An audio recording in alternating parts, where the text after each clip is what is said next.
Assalomu alaykum hammaga. Angliyadan, Durham shahridan salom. Bugun bir kunim qanday o'tishi haqida video olamiz. Ertalabki videoni olishga ulgurmadim. Hozir bizada soati 8:59 bo'ldi. 9 desak ham bo'lsa kerak, ertalabki 9. Hozir darsga ketyapman. 1 soatdan keyin birinchi leksiya mikroekonomika boshlanadi. Bizda hozir ikkinchi semestr boshlangan. Borib hozir darsdan ham bir ikkita lavhalar ko'rsatishga harakat qilaman. Universitet binosiga keldik. Manzarani ko'ryapsiz. Bu yerda darslar, leksiyalar o'tiladi. Ochib ko'rsataman. Mana leksiya xonalari. Bo'yinli darslar o'tiladi shu yerda. Manzara juda ham zo'r. O'quvchilar ertalabdan darsga kelishyapti. Va kirishdan oldin leksiya xonasiga men yozilgan bo'ladi. Mana soat 12 gacha bo'sh. Keyin mana 12 da mana bu dars bo'ladi. Soat 8 ga adashmasam bu keyin bo'ladi. Soat 2 da ertaga bu ya'ni polni darslar jadvali mana shu leksiya xonasida nimalar bo'lishi, qaysi darslar bo'lishi hammasi ko'rsatiladi mana jadvalda.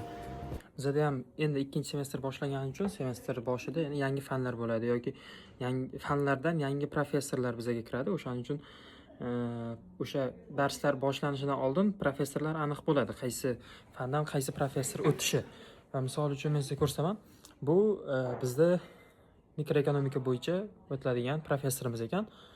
Biza Angliyada shunaqangi, misol professor tayinlanganda o'quvchi darslar boshlanishidan oldin o'sha professor bilan tanishib chiqamiz. Bu majburiy emas, biroz o'zimiz qiziqish uchun ko'pchilik o'quvchilar o'sha professorda mikroekonomika bo'lsa, mikroekonomika ham katta soha. O'shani qaysi yo'nalishlari bo'yicha, misol industrial bo'lishi mumkin, electronical bo'lishi mumkin yoki yana boshqa sferalar bo'yicha aynan maqolalari qaysi soha bo'yicha ko'proq chiqqan, o'zini professorga qiziqishi qanaqangi, shular bilan qayerda o'qigan, qaysi sohalarda o'qigan, qanaqangi ilmiy maqolalar chiqargan yoki qaysi universitetlarda dars bergan, shu kabi tajribalari bilan, uning qiziqishlari bilan qiziqib chiqamiz odatda. Bu narsa nimaga? Bu narsa ertaga darslikdagi professorni gaplarini to'g'riroq tushunishga, uni yondashuviga moslashishga yordam beradi. Agar siz professor haqida to'liq ma'lumotga ega bo'lmasangiz, u nima deyotganini va nimani nazarda tutayotganini tushunishingiz qiyinroq bo'ladi. O'shaning uchun ham O'zbekistondagi talabalarga ham shu narsani tavsiya beraman. Birorta fanga professoringiz kiryapsizmi? Uni shaxsiy hayotidan emas, uni ilmiy tomonlama qanaqa potensialga ega ekanligiga ko'proq qiziqish bildiring. Mana shu sizga ko'proq foyda bergan bo'lishi mumkin, berishi mumkin aniqrog'i. Men ko'pincha IELTS 5.5 bilan yoki ingliz IELTSsiz chetga topshirishni maslahat bermayman. Buni ko'pchilik biladi. Sababi nima? Sababi misol bizda hozir modulda, darslikda essaylar yozamiz. Bu o'sha zadaniya beriladi. Shu zadaniyadan kelib chiqqan holda yoziladi. Va bu yerda word limitlari ko'rsatilgan, ya'ni nechta so'zligi. Ya'ni bu essayim 2660 bitta so'zlik bo'ldi. Misol buncha so'zni IELTS 5.5lik vocab bilan, ya'ni so'z boyligi bilan agarda siz yozsangiz, sizni bahoyingiz past chiqishi aniq. O'shaning uchun sababi shu, men IELTSda har doim aytishimda, ya'ni agarda IELTS natijangiz past bo'lsa, O'zbekistonda qolib, IELTSni ko'tarib, o'zingiz O'zbekistonni o'rganib, keyinchalik magistraturaga harakat qilganingiz ma'qul deyman. Chunki siz bu yerga kelib yomon baholar bilan o'qib yoki o'qiganingizni tushunmasdan, vazifalarni to'liq va o'sha me'yordagi darajadagidek yoza olmasangiz, o'shalarni bajara olmasangiz, sizni akademik tomonlama ko'rsatkichlaringiz tushib ketadi va ertangi bu kelajagingizga juda ham katta ta'sir ko'rsatadi. Faqatgina chet elda o'qish orzusini deb butun boshli karyerangizdan ayrilib qolishingiz mumkin. O'shaning uchun birinchi ingliz tilini zo'r qilib olish kerak, keyin chet elga kelib o'qish kerak. Aytib o'tganimdek, darsim 1 soatdan keyin boshlanadi. Bizda reception ber. Ungacha nima qilaman? Bekor o'tiramanmi degan savolga yo'q, bekor o'tirmaymiz. Bizda mana shu essayimda ko'rib turibsiz, deadline bor. Deadline ertangi January 16 2026. O'shaning uchun hozir men buni yozib tugatganman. Faqat ko'rib chiqishim kerak bo'ladi. Qayerda xato yoki nimadir o'zgartirish kerak bo'lsa, o'zgartirishlar kiritaman. Bunga hammasiga va polni keyin buni yuklaymiz. Bugun o'zida yuklab qo'yamiz, chunki ertaga o'sha deadline.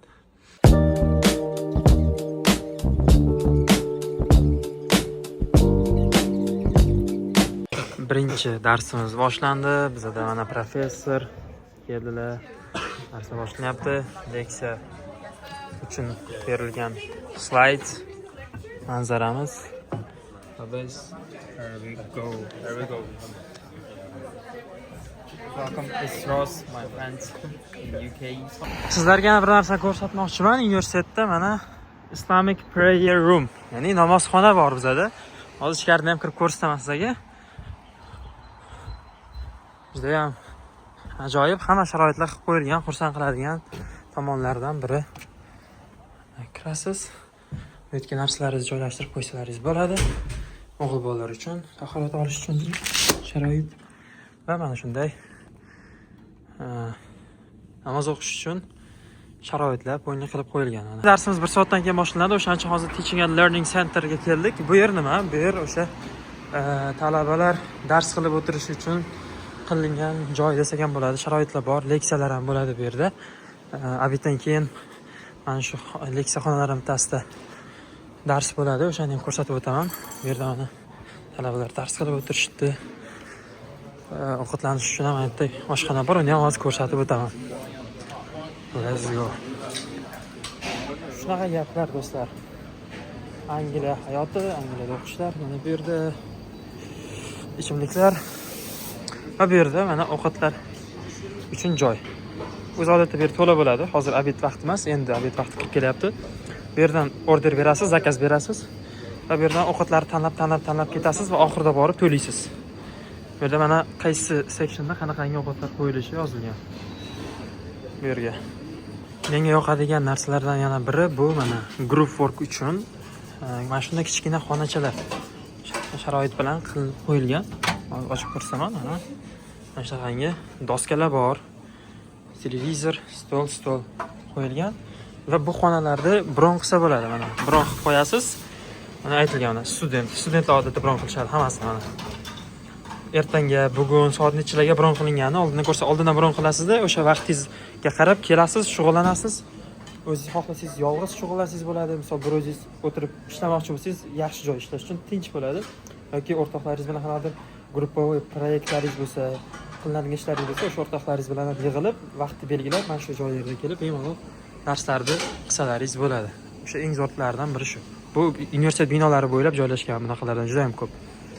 Biz ham hozir dars boshlanishidan oldin perikuz qilamiz. Caesar salat va kolani oldim. Jami 7 yevro atrofida bo'ldi. Bu yerda boshqalar ham dars qilishadi, ham shunaqangi perikuz qilib, mana kofelar ichib o'tirishadi.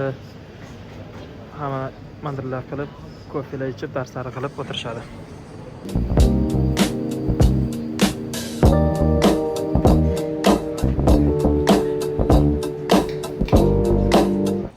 Bizda ikkinchi dars commercial law ushbu leksiya xonasida bo'lib o'tadi. Juda ham katta joy, juda ham katta auditoriya. O'z odatda mana shu joyga o'tiraman o'rtada. Ja oldiga ham bormayman, ja orqada ham o'tirmayman. Mana shu joy eng yaxshi joylardan biri.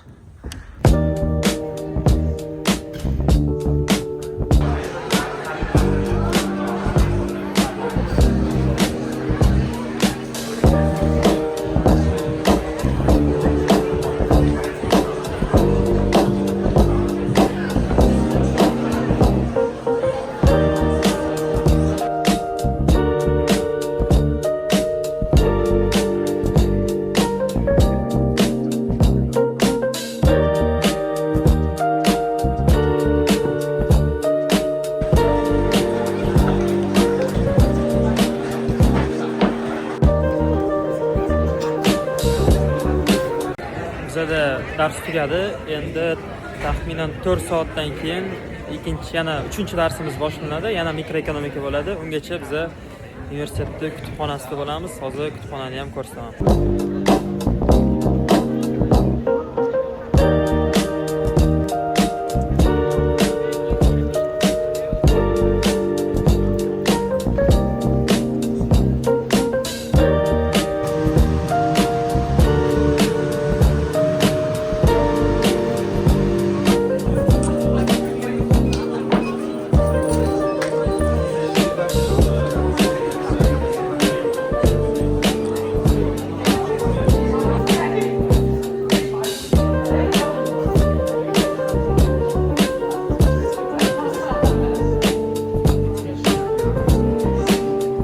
Bizda universitetni xaritasi bor.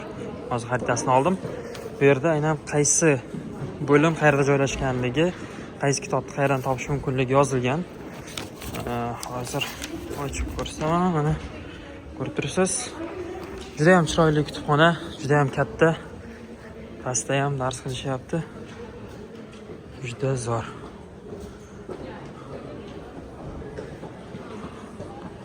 O'zimga kerak bo'ladigan kitoblarni topdim. Mana shu ikkita kitob. Ko'rsalaringiz bo'ladi. Commercial Law fanidan bizda yuridika bo'yicha o'tiladi.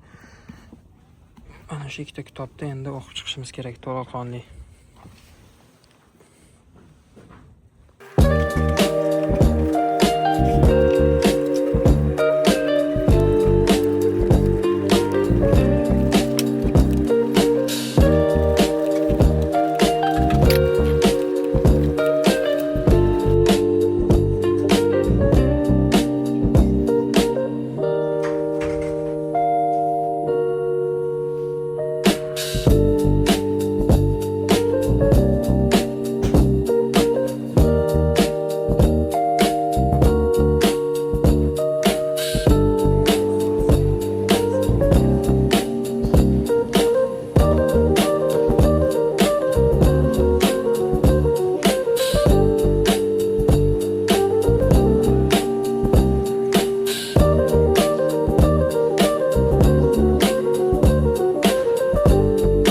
Oxirgi leksiyamizda o'tishga keldik. Leksiya ushbu xonada bo'ladi.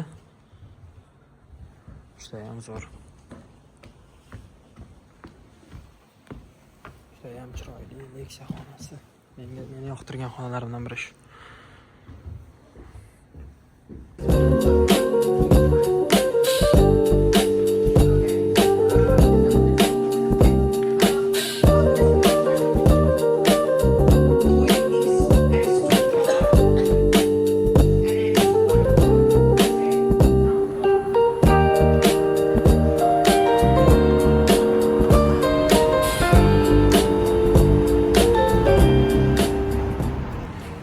Shu bilan bizlarda darslar tugadi. Hozir magazinga keldim.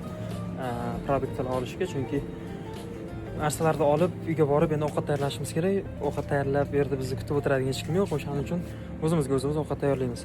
Shu sababdan hozir produktlarni qilib uyga ketaman. Bugunga shular. Video yoqqan bo'lsa, like, podpiska tugmasini bosib qo'yishni unutmang.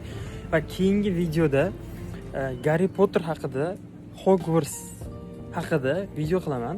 Chunki ko'pchilik aytishdi, Harry Potter bu universitetda olinmagan-ku, Oksfordda olingan deb ko'pchilik aytishdi shu gapni, lekin mana shu narsani men keyingi videoda ko'rsatib beraman. Aynan qaysi sahnalari, aynan qaysi joyda olinganligini birma-bir ko'rsatib o'taman. Agar qiziq bo'lsa, obuna bo'lib qo'yishni va kuzatishni davom eting.